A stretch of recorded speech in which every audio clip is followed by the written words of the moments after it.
पे देखेंगे जैसा कि आप देख रहे हैं 2063 आपको जो पेपर है 2023 का मेंस का यूपीएससी का, वो ठीक है, जो विजन एस करता है। तो यहाँ पर देखिए मैं 1 से 6 तक क्वेश्चन आपको बता चुका था यहाँ पर, ठीक है, 106, जिसमें से आपका तीसरा क्वेश्चन मिस हो गया था, राइट। तो तीसरे क्वेश्चन से स्टार्ट करते हैं, तीसरा क्वेश्चन, उसके बाद आपका आएगा 7वां नंबर क्वेश्चन, ठीक है। तो तीसरा नंबर क्वेश्चन देख लेते हैं क्या क्वेश्चन है, किस टाइप से हमको क्वेश्चन को लिखना है और किस टाइप से उसको फ्रेम बनाना है आपको, राइट। देखते हैं यहाँ जो आपका तीसरा नंबर क्वेश्चन है, आपका बोला है लोकसभा की शक्तियों राज्यसभा की शक्तियों की क्या तुलना करनी है, ठीक है। लोकसभा किस में आता है, पहली बात तो ये पता होना चाहिए, लोकसभा राज्यसभा किस में आते हैं, आपके आते हैं संसद के अंग हैं ये, ठीक है। तो संसद के अंग हैं, देखो जो भी दो मेन बॉडी होती हैं वो जोड़कर एक आपका किसी चीज़ का निर्माण करती हैं, ठीक है, या एक मेन बॉडी का निर्माण करती है, दो बॉडी आपको मिलकर एक मेन बॉडी का निर्माण करती हैं। तो क्या है, उस मेन बॉडी का आपको इंट्रोडक्शन लिखना होता है।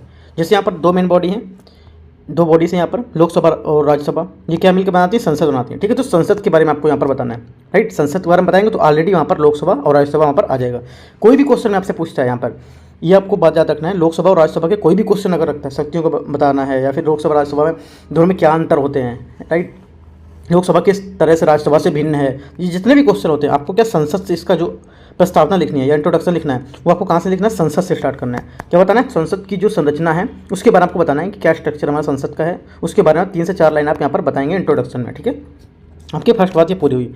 सेकंड बात आपको क्या बताना है, सेकंड बात आपको बताना है लोकसभा जो राज्यसभा की शक्तियाँ हैं उनके मध्य क्या समानता है, क्या समानता है, ठीक है। आपको 3-4 लाइन में ये बता देना कुछ समानताएं होती हैं, वो बतानी है, पॉइंट डाल के बता देनी समानताएं 1 2 3 4 करके, क्या उसमें असमानता है, ठीक है। इसी में समानता बताएंगे, फिर नीचे लाइन से आप लिखेंगे असमानता, क्या असमानता है इनमें, वो भी आप 3 से 4 पॉइंट आप बता देंगे, ठीक है।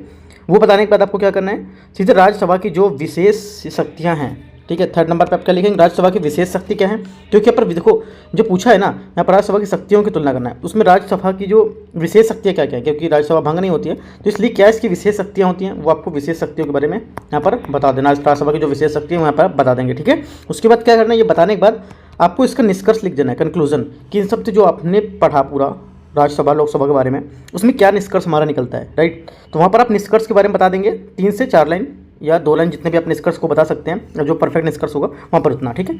तो उसके बाद हम क्वेश्चन को देख लेते हैं कहाँ से क्वेश्चन स्टार्ट करना है। ये तो मैंने आपको पूरा फ्रेम बताया कि आप जैसे क्वेश्चन लिखना है, जिससे क्वेश्चन लिखना है, तो इतना ये देखने के बाद थोड़ा सा प्रैक्टिस किया करो कि हाँ मैंने क्या क्या वर्ड बताई, वो आप यहाँ से अपना एक A4 पेज लो, A4 पेज लेने के बाद अब यहाँ से इतनी चीज़ें सीखो कि इतनी चीज़ बता दी मैंने, अब अपना मेन बॉडी अपने आप से भरते हैं क्या लिखना है, ठीक, राइट। ऐसे ही क्वेश्चन आप स्टार्ट कर पाओगे, क्योंकि आप एकदम से सोचोगे क्वेश्चन लिखना सीख जाऊँ तो इम्पॉसिबल है वो, ठीक है। तो मैं देखो यहाँ पे लिखाता हूँ किस टाइप से आपको यहाँ पर क्वेश्चन को डालना है, पॉइंट यहाँ से आंसर चालू होता है आपका, यहाँ पे क्या क्या पॉइंट आपको यहाँ पर डालने हैं, ठीक है। इसको देखते हैं जो आपका आंसर है। तो देखो यहाँ पर पहले लिखेंगे जैसे कि मैंने आपको बताया था कि संसद की संरचना जो आपको बताएंगे, संक्षेप वर्णन करेंगे, उसमें क्या लिखना है आप ये बता सकते हैं। यहाँ पर संविधान के अनुसार भारत की संसद में कितने 3 भाग हैं, ठीक है। भारत की संसद में 3 भाग हैं, राष्ट्रपति, ठीक है, राज्यसभा और आपका लोकसभा। तो क्या है 3 भाग है भारतीय हमारी संविधान की जो संसद है, संविधान के अनुसार जो हमारी जो भारत की संसद उसमें, ठीक है। राज्यसभा हमारे क्या उच्च सदन होता है और लोकसभा निम्न सदन होता है, ये आप यहाँ पर बता सकते हैं। राज्यसभा भारतीय संघ के राज्यों का प्रतिनिधित्व करती है, जबकि लोकसभा क्या है समग्र रूप से भारत के लोगों का प्रतिनिधित्व करती है। ये बात इंपॉर्टेंट है, थोड़ा सा ये बात आप बता देंगे, ठीक है। दोनों सदन समान जो विधेयक हैं उसको पारित करने के लिए, संविधान संशोधन करने की शक्ति या राष्ट्रपति या महाभियोग लगाने के लिए, है ना, या उच्च न्यायालयों के जो उच्चतम न्यायालय के न्यायाधीश है उनको हटाने की शक्ति के संबंध में यहाँ पर क्या है उत्तरदायी होते हैं या फिर इनको साझा करते हैं अपना, राइट। फिर इसके बाद लिखेंगे हालांकि यहाँ पर जो हमारा लोकसभा है उसके कुछ विशेष शक्तियाँ भी प्राप्त हैं, लोकसभा कुछ विशेष शक्तियाँ प्राप्त है, तो आप हेडिंग डाल के लिख सकते हैं क्या क्या है, जैसे कि आपका सामूहिक उत्तरदायित्व, ठीक है। क्या हेडिंग डाल के लिखेंगे सामूहिक उत्तरदायित्व,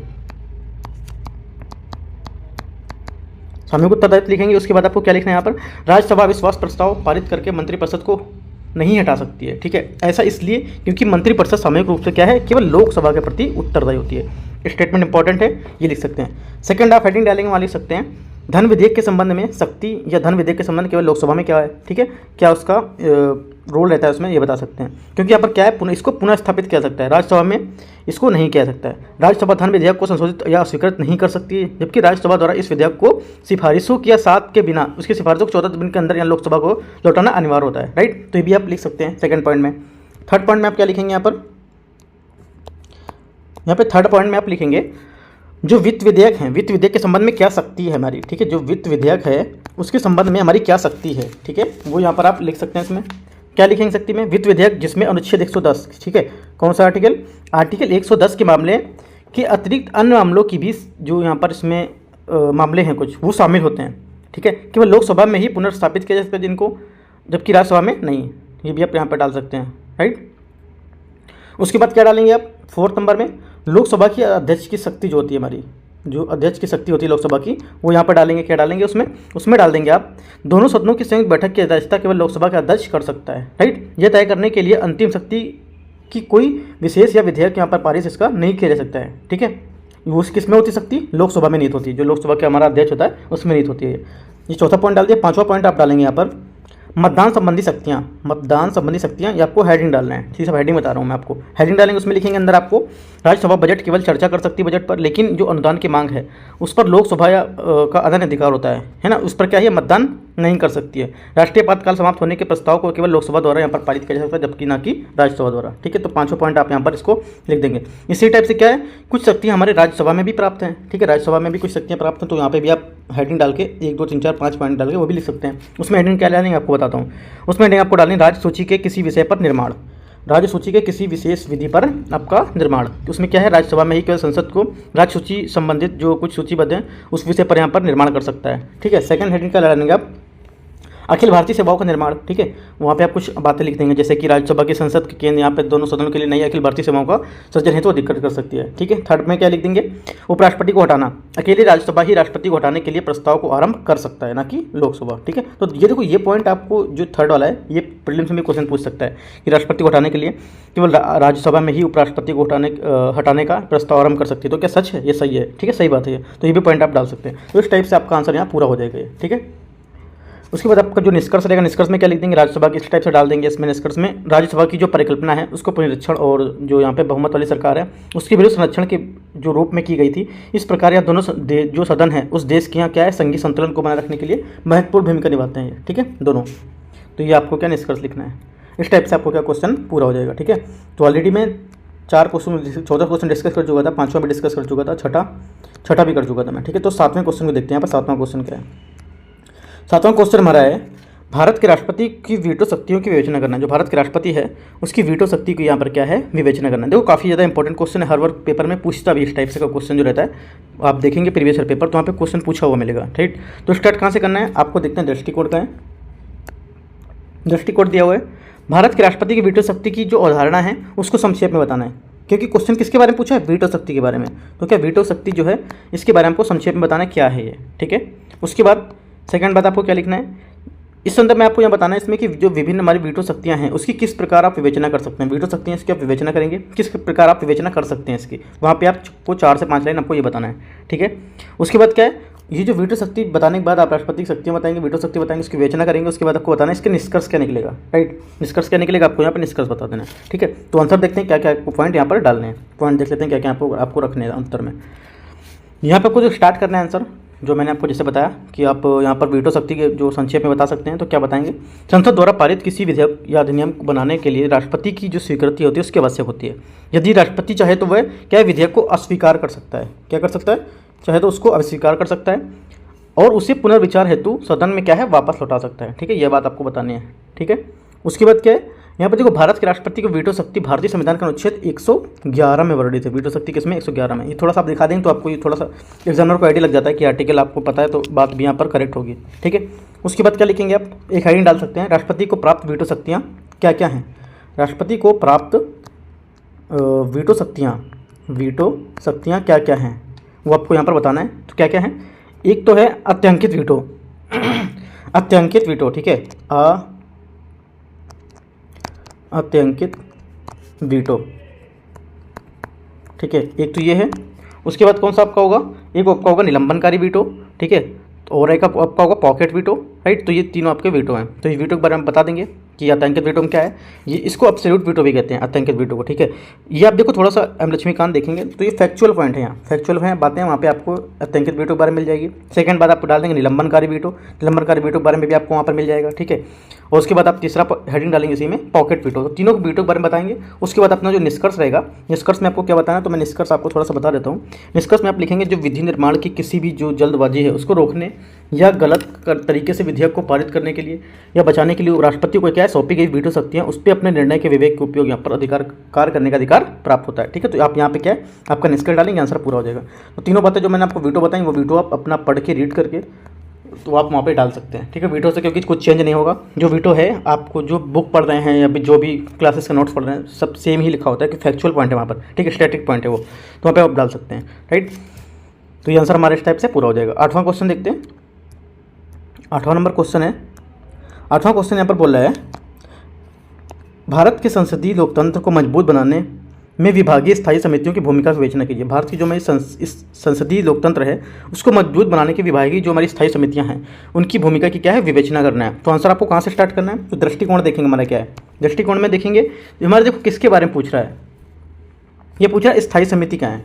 ठीक है, किसके बारे में पूछ रहा है, स्थायी विभागीय स्थायी समिति के बारे में पूछ रहा है। तो क्या है आपको यहाँ पर संबंधित जो स्थायी समिति है उसके बारे में यहाँ पर आपको छोटी सी टिप्पणी कर देनी क्या है, या तो इंट्रोडक्शन बता देना है। फर्स्ट बात आपको इतना करना है। ठीक है, सेकंड बात में क्या करना है, जो भारत में संसदीय लोकतंत्र है उसको मजबूत बनाने के लिए उनकी क्या भूमिका है, संसदीय लोकतंत्र है उसको मजबूत बनाने के लिए इसकी क्या भूमिका है। सेकंड बात में आपको ये डालना है, फर्स्ट बात में ये डालना है, सेकंड बात में आप ये डालेंगे। उसके बाद क्या है, उसके बाद इस भूमिका की विवेचना कर देंगे। विवेचना कर देंगे मतलब आप इस थर्ड लाइन में इसको निष्कर्ष निकाल देंगे। ठीक है, तो क्या पॉइंट लिखना है आपको ये देख लेते हैं, पॉइंट क्या क्या यहाँ पर डालने हैं। राइट, तो देखो पॉइंट यहाँ पर डालेंगे, स्टार्टिंग करेंगे। जो आपका स्टार्टिंग करना था विभागीय जो हमारी स्थायी समितियाँ उसमें, तो विभागों से संबंधित स्थायी समितियाँ दोनों सदनों की ऐसी संसदीय समितियाँ हैं जो विभिन्न मंत्रालयों विभागों से संबंधित हैं। ये समितियाँ दोनों सदनों और विभिन्न जो राजनीतिक दल हैं उसकी संसद के सदस्यों संसद से मिलकर बनी होती हैं। राइट, और ये क्या है, ये जो पूरे वर्ष यहाँ पे क्या है कार्य करती हैं ये समितियाँ सभी मंत्रालय, ठीक है, सभी मंत्रालय के अधीन इन पर कार्य करने की अनुमति होती है। ठीक है, ये क्या है, ये अन्य विषयों पर मतलब जैसे अनेक विषयों पर भी कानून बना सकते हैं, जैसे विधेयक के बजट को अध्ययन करना, ठीक है, उन पर विचार विमर्श करना तथा उनकी जो समिति कुछ हैं उनको सुनिश्चित करना तथा शासन की जो हमें कुछ जटिलता होती है उनको यहाँ पर मतलब सुलझा के रखना है, समझा के रखना, बता के रखना। ठीक है, तो इस टाइप से आप यहाँ पर विभागीय समिति के बारे में बता देंगे। राइट, ये पूरा क्वेश्चन फैक्चुअल है, आप थोड़ा सा इसको लक्ष्मीकांत बुक है वहाँ से जो भी नोट्स है वहाँ से भी आप इसको क्वेश्चन को लिख सकते हैं, थोड़ा सा देख के। ठीक है, अपना पॉइंट बना सकते हैं वहाँ से। जो हमारी देखो भारत में विभागों में संबंधित कितनी समितियाँ, टोटल 24 समितियाँ हैं। ठीक है, वर्तमान भारत में विभागों से संबंधित 24 समितियाँ हैं, जिसमें से 8 क्या हैं, 8 आपकी हैं राज्यसभा के अधीन तथा 16 हैं आपकी लोकसभा के अधीन। आपको इंपॉर्टेंट बातें फैक्चुअल जो पॉइंट हैं डिजिट वाले आपको बता के रखने हैं। 8 क्या है राज्यसभा में तथा 16 आपकी लोकसभा के अधीन यहाँ पर कार्य करती हैं। ये समितियाँ निम्नलिखित तरीकों से आप काम करेंगे, आपको कुछ तरीके बता देंगे क्या क्या, जैसे कि विधेयक की उचित तरीके से जांच पड़ताल होना सुनिश्चित करना, फर्स्ट हेडिंग बताएंगे। सेकंड हेडिंग आप बता सकते हैं तकनीकी विशेषज्ञता प्रदान करना इसमें। ठीक है, राजनीतिक दलों में आम सहमति के लिए मंच प्रदान करना। राइट, वित्तीय जवाबदेही सुनिश्चित करना। राइट, और आपका विभिन्न जो नीतिगत मुद्दे हैं उनकी जांच करना। तो इसके अंतर्गत आप जितने पॉइंट आते हैं वो सब आप पॉइंट यहाँ पर लिख सकते हैं। राइट, एक बार आप क्वेश्चन को रीड कीजिएगा, रीड करने के बाद आप बुक उठा के नोट्स उठा के जो भी पढ़ते हैं वहाँ से एक बार इसको क्वेश्चन को देखिएगा। ठीक है, ये भी आपका एकदम फैक्चुअल पॉइंट है यहाँ पर, संसदीय समिति जो लोकतंत्र जितना है यहाँ से आपको कुछ एक्स्ट्रा नहीं डालना है, ज़रा चीज़ें जो उसमें पूछ रहा है फैक्चुअल पॉइंट या आपका स्टैटिक टॉपिक वहीं से क्वेश्चन आप निकालना है इसको। उसके बाद निष्कर्ष में क्या लिखना है, निष्कर्ष में हम बताएंगे कि जो हमारी समिति है उनकी अपनी भूमिकाओं को निभाने में संसद की क्षमता को काफ़ी हद तक प्रभावित किया है। ठीक है, फिर भी समिति प्रणाली को अधिक सशक्त बनाने की गुंजाइश अभी भी है। इतना लिख सकते हैं, यहाँ पे कुछ और बढ़ा सकते हैं, हम बोल सकते हैं और भी इन समितियों के कार्य जो प्रणाली है इन्हें समय समय पर क्या है समीक्षा की जानी चाहिए, जिससे क्या है इनके संस्था पर संसद में विस्तार की चर्चा हो मतलब की जाए। राइट, तो इस टाइप से आप निष्कर्ष अपना बता सकते हैं। तो यहाँ पे क्या आपका आंसर ये पूरा हो जाएगा। राइट, जो मैंने हेडिंग बताई उस हेडिंग के अंतर्गत आप लिख सकते हैं, अपना अच्छा सा आंसर बना सकते हैं। ठीक है, अगला देखते हैं 9 नंबर क्वेश्चन, 9वां नंबर क्वेश्चन को। 9वां क्वेश्चन यहाँ पर है दबाव समूहों से आप क्या समझते हैं। ठीक है, दबाव समूह से आप क्या समझते हैं, दबाव समूह द्वारा उपयोग किए जाने वाले विभिन्न प्रकार के साधनों का उदाहरण सहित उल्लेख करना है। तो यहाँ पर देखो दृष्टिकोण हमारा आंसर का क्या रहेगा, इसको देख लेते हैं। जो हमारा यहाँ पर दृष्टिकोण आंसर का रहेगा, देखो किसकी बात कर रहा है यहाँ पर, सबसे पहले बात किसकी कर रहा है, दबाव समूह की बात कर रहा है। ये क्या है दबाव समूह, आपको थोड़ा सा रीड करना है, इसको परिभाषा के साथ आपको इंट्रोडक्शन देना है इसका। राइट, दबाव समूह की जो हमारा द्वारा प्रयोग किए जाने वाले कुछ साधन हैं, जैसा कि यहाँ पर पूछ रहा है क्या साधन है, ये आपको साधनों बताना है। सेकंड बात पे, फर्स्ट बात पे ये बताना है, और थर्ड बात पे क्या बताना है, इसका जो उल्लेख करना है, उल्लेख आपको कर देना है, क्या उल्लेख है दोनों का, ये बताने के बाद दोनों को उल्लेख करना है थर्ड नंबर में, और फोर्थ नंबर में आप इसका निष्कर्ष डाल देंगे। ठीक है, तो पॉइंट देखते हैं क्या क्या पॉइंट हमारे रहना चाहिए। देखो जो दबाव समूह है उसको किस टाइप से लिखेंगे आप, दबाव समूह हमारे इस टाइप से लिख देंगे, दबाव समूह समान हितों वाले लोगों के संगठित समूह। ठीक है, यह संगठन या संघ होते हैं, ऐसे संगठित प्रयासों के माध्यम से हमारी जो विधायिका है कार्यपालिका है और जो निर्णय के लिए यहाँ पर अन्य निर्णय के जो यहाँ पर पक्ष लेते हैं, ठीक है, उन्हें प्रभावित करने के लिए यहाँ पर प्रयास करते हैं। उदाहरण के लिए federation of Indian chambers of commerce and industry, FICCI जिसको बोलते हैं, ठीक है। एसोसिएटेड जो आपका सेकंड इसमें बोल रहा है, एसोसिएटेड जो आपका चैम्बर्स ऑफ कॉमर्स है एंड इंडस्ट्री है ऑफ इंडिया, जैसे कि एसोचैम, ये क्या है, इंडिया अगेंस्ट जो आपके करप्शन आदि। तो ये सबके क्या नाम आप यहाँ पर ले लेंगे, कौन किसके किसके नाम आप एक बार बता देता हूँ मैं। एक आपका फिक्की का नाम ले लेना है, FICCI, ठीक है, इसका नाम लेना है। उसके बाद आपका लेना है एसोचैम, ठीक है, हिंदी में भी लिख सकते हैं आप एसोचैम। तो इन सब के यहाँ पर नाम ले लेने क्या है ये, इसको मतलब जो यहाँ पर इसको प्रभावित करने का प्रमुख जो कारण है ये हो सकते हैं, ठीक है, ये बता सकते हैं आप यहाँ पर दबाव जो समान हितों के कारण, ठीक है। दबाव समूह द्वारा उपयोग किए जाने यहाँ पे साधन क्या क्या है और क्या क्या साधन हो सकते हैं। तो दबाव समूह को यहाँ पे जो किए जाने साधन है, जनमत तैयार करना, ठीक है, यहाँ पे आप इंट्रोडक्शन के बाद यहाँ पर लिखेंगे हेडिंग डाल के जनमत तैयार करना, जनमत तैयार करना, ठीक है, ये भी आप लिख सकते हैं। यहाँ पर हेडिंग लिखेंगे, हेडिंग के अंतर्गत आप लिख सकते हैं जैसे कि हमारा दबाव समूह संबंधित कुछ लोग हैं उनके प्रति विशेष मुद्दे के लिए यहाँ पर दृष्टिकोण आकार देने के लिए आवश्यक जानकारी प्रदान करते हैं, ठीक है। उदाहरण के लिए जैसे कि आप देख सकते हैं कर्नाटक में कायगा परियोजना, ठीक है, एग्जाम्पल में डाल सकते हैं। एग्जाम्पल जैसे कि कर्नाटक में कायगा परियोजना के संदर्भ में पर्यावरण जागरूकता को यहाँ पर बढ़ावा दिया जाना था, ये आप यहाँ पर बता सकते हैं, ठीक है। सेकंड आपका जो हेडिंग रहेगा वहाँ पर बता सकते हैं लॉबी तैयार करना, ठीक है, लॉबी तैयार करना सेकंड हेडिंग में बता सकते हैं। उसमें क्या होगा, उदाहरण के लिए जैसे कि एसोचैम सरकार के सक्षम या सूक्ष्म लघु जो उद्यम है हमारे MSME, उनके लिए वेतन समर्थन को या ब्याज अनुदान के यहाँ पर समावेशन करना, ठीक है, ये बता सकते हैं। थर्ड में आप बता सकते हैं, थर्ड में यहाँ पर बताएंगे आप अपील और जनहित याचिकाएं, ठीक है, जिसको PIL बोलते हैं, अपील और जनहित याचिकाएं, राइट, PIL। उसके क्या है, दबाव समूह में न्यायालयों द्वारा जनहित याचिकाओं के माध्यम से सरकार को प्रभावित करने का तरीका अपनाते हैं यहाँ पर, ठीक है। और चौथा जैसे यहाँ पर इसकी एग्जांपल PIL का एग्जांपल आप ले लेंगे, जैसे कि आपका सरदार सरोवर परियोजना है, इसको क्या है प्रभावित करने के लोगों को पुनर्वास या इस पर प्रश्न राज्य के लिए केंद्र सरकार द्वारा यहाँ पर क्या है कार्यपालिका पर अत्यधिक प्रभाव बनाया था इस पर, ठीक है। अगली हेडिंग डाल सकते हैं, चौथी हेडिंग आपका वहाँ लिख सकते हैं प्रदर्शन करना और जुलूस निकालना, ठीक है, प्रदर्शन करना और जुलूस निकालना। तो यहाँ पर इसमें क्या डालेंगे आप, ये समूह जो क्या सत्याग्रह या अन्य अहिंसक साधनों को अपनाया जा सकते हैं। जैसे कि उदाहरण के लिए हमारे किसान द्वारा यहाँ पर क्या 2021 में किसान कानूनों को निरस्त करने के लिए विरोध किया गया था, ठीक है। एग्जांपल में किसान कानून, किसान जो अभी आप जो विरोध कर रहे थे किसान कानून के लिए निरस्त करने के लिए, तो वहाँ पर एग्जांपल दिखा सकते हैं 2021 का था वो, ठीक है, इस टाइप से बता सकते हैं। चौथी हेडिंग आप क्या बता सकते हैं, चौथी पाँचवीं जो भी हेडिंग हो आप अपने आप से देख लीजिएगा। ये अगली हेडिंग जो रहेगी वो क्या है, नागरिक समाज संगठन CSO जिसको बोलते हैं, इसकी भागीदारी सुनिश्चित करना, ठीक है। सुनिश्चित करेंगे तो उदाहरण आप देखो जो भी बताएंगे इसके बाद आप उदाहरण जरूर बता देंगे जिसमें उदाहरण देना है आपको। जैसे कि इसमें बताएंगे पर्यावरण की सुरक्षा के लिए नागरिकों को समान आंदोलन, जैसे कि चिपको आंदोलन, ठीक है, चिपको आंदोलन था, तो यहाँ पे 5वें पॉइंट में बता देंगे। जैसे कि छठा पॉइंट रहेगा, छठे पॉइंट में आपको क्या बताना है, मीडिया का प्रयोग, राइट, मीडिया का प्रयोग, जो सोशल मीडिया है या मीडिया है उसका क्या प्रयोग रहेगा यहाँ पर वो बता देंगे आप। उसके एग्जाम्पल में क्या एग्जाम्पल में लिख सकते हैं, जैसे कि एग्जाम्पल में लिख सकते हैं वाद विवाद का आयोजन करना, ठीक है, या फिर इसमें प्रेस विज्ञप्ति जारी करना, राइट, कुछ समूह मुद्दों पर जागरूकता बढ़ाना, तो यहाँ पर क्या है आपका मीडिया भी आ जाएगा, ठीक है। तो इस टाइप से आपका ये आंसर पूरा हो जाएगा। निष्कर्ष में क्या लिखेंगे, दबाव समूह को द्वारा निभाई गई विविध भूमिका और कार्यों के कारण इन्हें लोकतांत्रिक प्रक्रिया का अनिवार्य कर देना अनिवार्य भाग माना जाता है, ठीक है। तो इस टाइप से आप अपना निष्कर्ष ये लास्ट में लिख देंगे, तो यहाँ पे क्या आपका आंसर पूरा हो जाएगा। अगला देखते हैं 10वां नंबर क्वेश्चन को।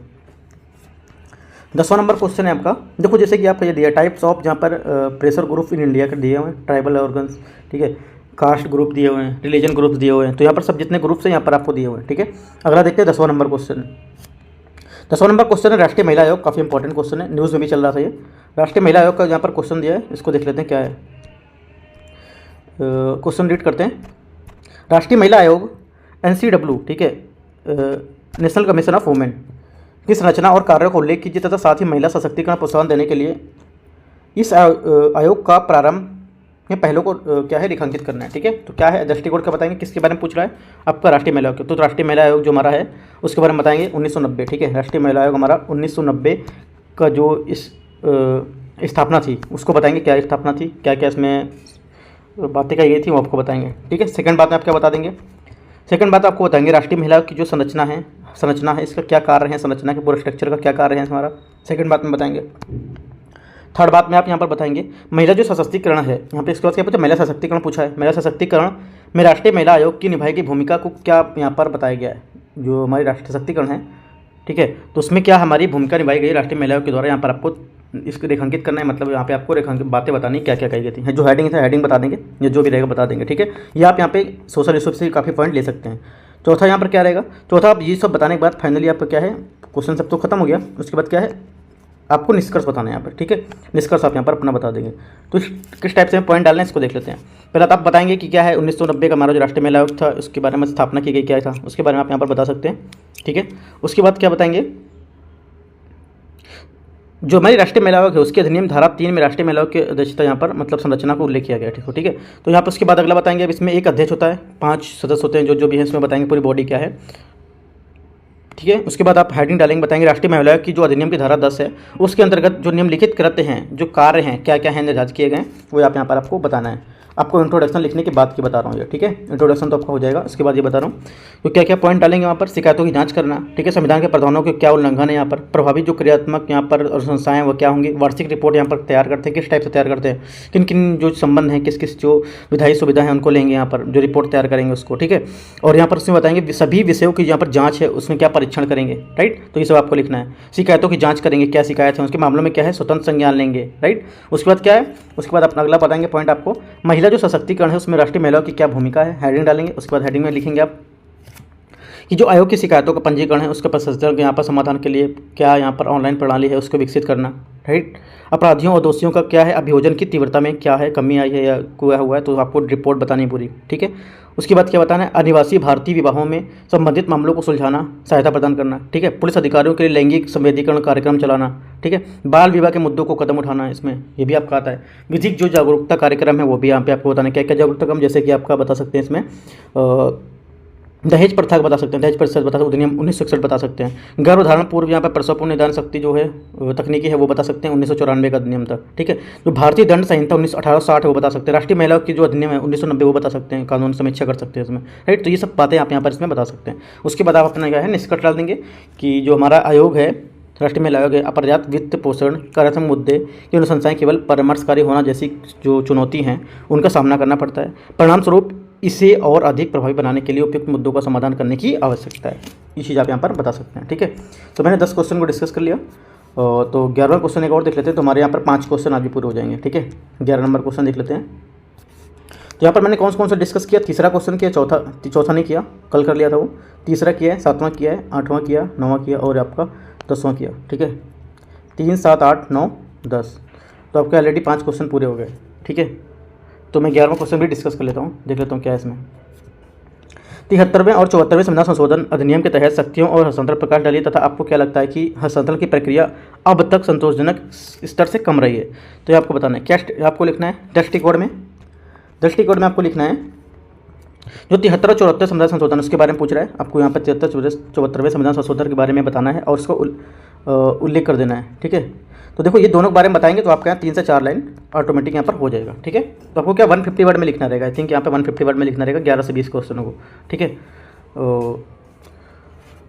देखो 10 मार्क्स का क्वेश्चन है ये, 10 मार्क्स का क्वेश्चन है, तो आपका क्या है 150 वर्ड में लिखना है। तो 73 74 संविधान संशोधन के बारे में बताएंगे, ठीक है। उसके बाद क्या बता देंगे यहाँ पर आप, उसके बाद बताएंगे जो आपका 73 74 संविधान संशोधन है उसके तहत क्या शक्ति का हस्तांतरण है, या आप दूसरी बात में बताएंगे, दूसरी जो आपका स्टेप रहेगा वहाँ पर। तीसरा स्टेप क्या बताना है, तीसरा स्टेप बताना है यहाँ पर क्या उल्लेख करना है कि हस्तांतरण कैसे संतोषजनक नहीं पड़ा, ठीक है, कहीं नहीं रहा है ना, यहाँ पे लिखा है जैसे कि कैसे हमारा संतोषजनक स्तर कम रहा है या रहा है, तो ये आपको तीसरी बात बताना है। उसके बाद चौथे में आप बता देंगे कि हमको आगे कैसे क्या करना है इसमें, वहाँ पर बताते हुए आप इसको निष्कर्ष दे देंगे, ठीक है। तो देखते हैं क्या रहेगा पॉइंट यहाँ पर।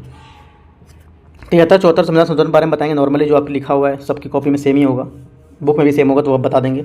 उसके बाद आपको बताना है जब सेकंड लाइन में आना है, सेकंड हेडिंग में आना है, वहाँ पे आपको बताना है 73वें और 74वें, ठीक है। 73वें और 74वें संविधान संशोधन के जो शक्तियाँ थी, ठीक है, कॉन्स्टिट्यूशन अमेंडमेंट है, CA का मतलब होता है कॉन्स्टिट्यूशन अमेंडमेंट है, ठीक है। 1900 यहाँ पर जो भी होगा 73 74 संविधान संशोधन में वहाँ पर लिखना है, ठीक है। इसका हस्तांतरण क्या होगा उसमें लिखेंगे, हस्तांतरण में त्रिस्तरीय संरचना, ठीक है।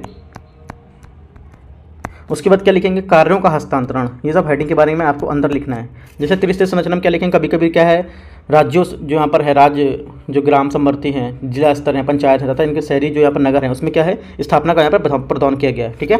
अब कार्यों का हस्तांतरण में क्या लिखेंगे आप, जो आपका कार्यों का हस्तांतरण है वहाँ पर आप लिखेंगे